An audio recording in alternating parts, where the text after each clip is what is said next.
Halo teman-teman semua, saya Rafizar Ahmad Ramadhani Al-Jufri dari kelas Film dan Animasi 2025B dengan NIM 043. Di video ini saya akan membahas tentang estetika film Eropa. Kalau biasanya kita nonton film yang penuh aksi, alur cepat, dan ending yang jelas, film Eropa justru sering kebalikannya. Filmnya lebih tenang, kadang terasa lambat, tapi justru di situ letak kekuatannya. Di video ini saya akan menjelaskan mulai dari ciri khasnya, pengaruh budaya, dan sejarah, sampai kenapa film Eropa sering terasa berbeda dari film lainnya.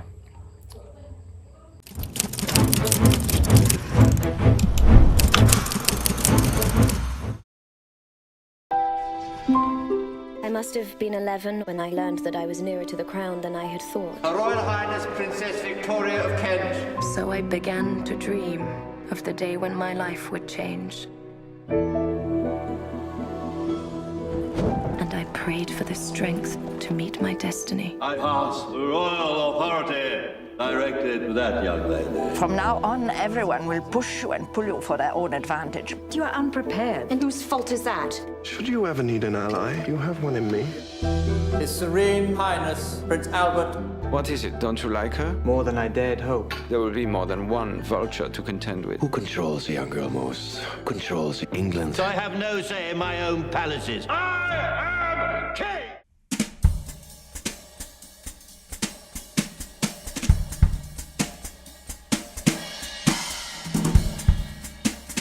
Yang pertama kita bahas ciri khasnya. Dari segi visual, film Eropa biasanya tidak terlalu ramai.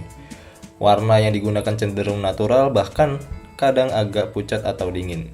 Tujuannya bukan untuk terlihat indah secara berlebihan, tapi lebih ke membangun suasana yang realistis. Komposisinya juga sering disederhana, tapi justru terasa punya arti. Misalnya, karakter ditempatkan sendiri di dalam frame, menunjukkan kesepian atau konflik batin.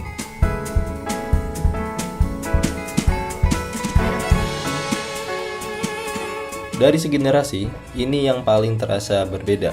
Film Eropa sering menggunakan alur yang lebih lambat dan tidak selalu linear.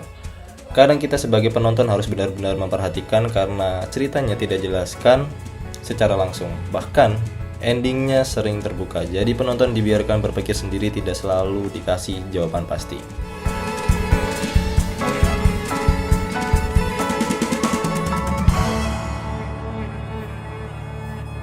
Kalau dari karakter, film Eropa jarang menampilkan tokoh yang benar-benar sempurna. Karakternya lebih ke realistis, punya kelemahan, kadang juga membuat keputusan yang salah. Justru itu yang bikin terasa lebih manusia.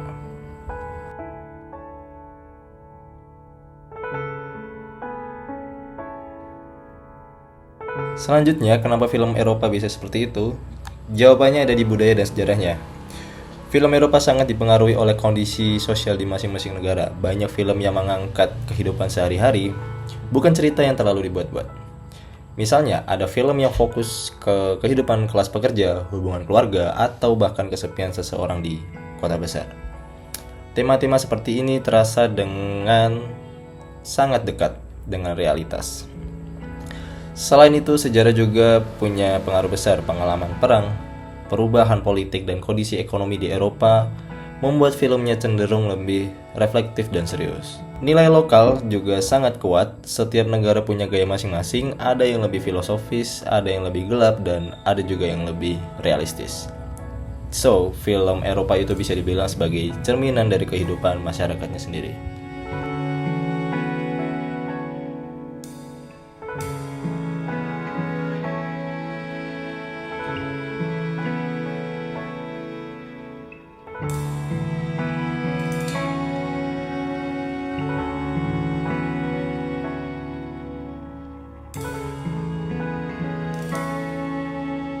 Dari segi teknik, film Eropa juga punya pendekatan yang berbeda. Untuk editing biasanya tidak terlalu cepat. Banyak adegan yang dibiarkan berjalan lama atau yang sering disebut long take. Tujuannya supaya penonton bisa merasakan suasana secara lebih dalam. Penggunaan kamera juga tidak terlalu banyak efek dramatis. Gerakannya cenderung sederhana, bahkan kadang itu statis atau diam, supaya fokus tetap ke cerita dan karakter.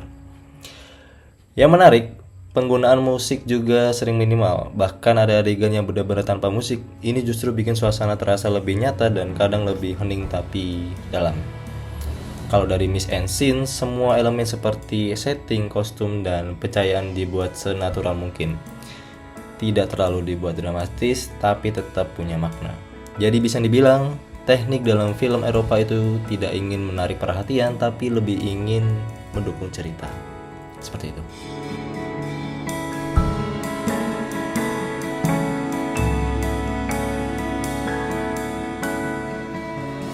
Oke, kalau kita lihat dari tujuannya, film Eropa tidak hanya dibuat untuk hiburan. Banyak film yang bertujuan untuk menyampaikan pesan, kritik sosial, atau bahkan refleksi kehidupan. Penonton diajak untuk berpikir, bukan hanya menikmati cerita. Kadang setelah nonton, kita malah jadi mikir, tadi maksudnya apa ya? Atau itu menggambarkan apa sih? Nah, gitu. Dan justru itu letak kekuatan film Eropa. Dia tidak memberi jawaban, tapi mengajak penonton untuk mencari maknanya sendiri.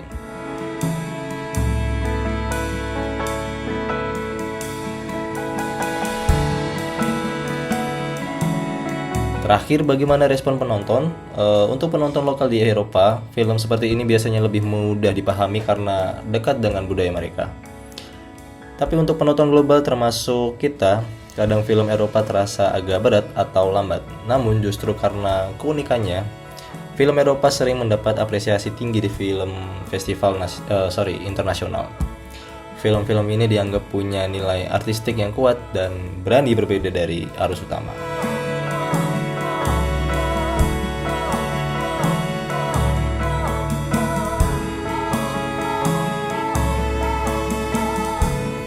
So, kesimpulannya, estetika film Eropa itu lebih fokus pada realisme, makna, dan refleksi kehidupan.